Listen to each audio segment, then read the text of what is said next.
Magali Berda confirme la sorcellerie de Carla, Mila Jasmine réagit et ne s'excusera pas, et la maman de Maïva est arrivée ce soir à Dubaï.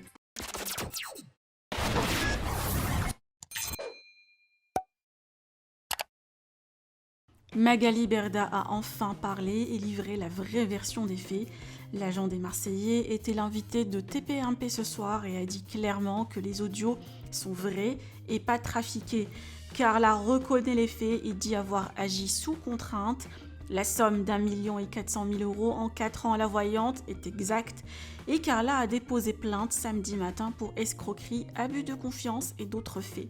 Maïva Guénam, sa maman, est arrivée ce soir à Dubaï et Ilan a pu la récupérer à l'aéroport et vont passer du temps avec elle car la Marseillaise en a vraiment besoin. Par ailleurs, Mila Jasmine très critiquée après les excuses de Maïva Guénam car elle a taclé Carla juste après les révélations. Elle s'exprime et se justifie mais précise ne rien regretter. Je vous laisse avec sa story. Que pensez-vous de toutes les dernières versions?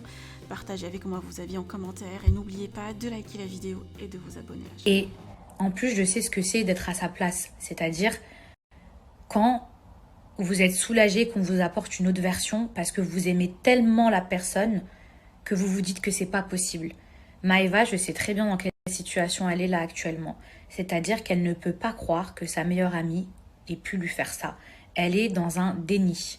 Vous voyez ce que je veux dire? Elle préfère qu'on lui rapporte n'importe quelle version, même la plus fantastique possible, même après avoir écouté les notes audio, même après avoir vu le numéro, même après avoir vu les vidéos, elle préfère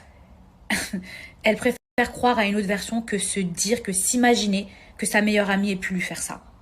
Encore une fois, cette histoire, elle ne me regarde pas.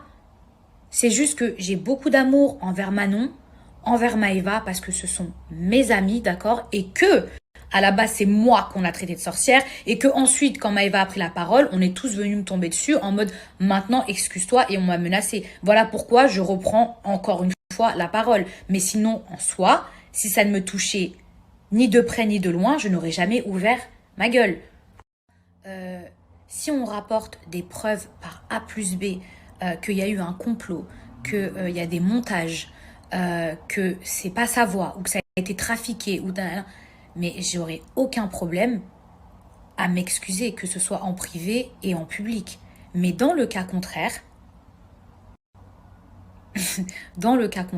non, je ne m'excuserai pas sous prétexte que Maïva a pris la parole après 1 heure de conversation où la fille, tu vois qu'elle est complètement déboussolée et que vous savez même pas ce qu'elle raconte tellement elle est dégoûtée, elle est choquée. Ce que vous comprenez pas, c'est que Maïva, elle est choquée, elle est peinée, elle a de la peine, genre elle a mal et en fait elle se dit dans sa tête que c'est pas possible que son amie elle ait pu lui faire ça. Vous comprenez que elle est dans un déni et qu'elle préférerait croire n'importe quelle version que celle qu'elle a pu voir jusqu'à présent. Parce que quand on aime quelqu'un du plus profond de son être et qu'on lui a tout donné, je peux vous jurer que vous n'avez pas envie de croire la vérité.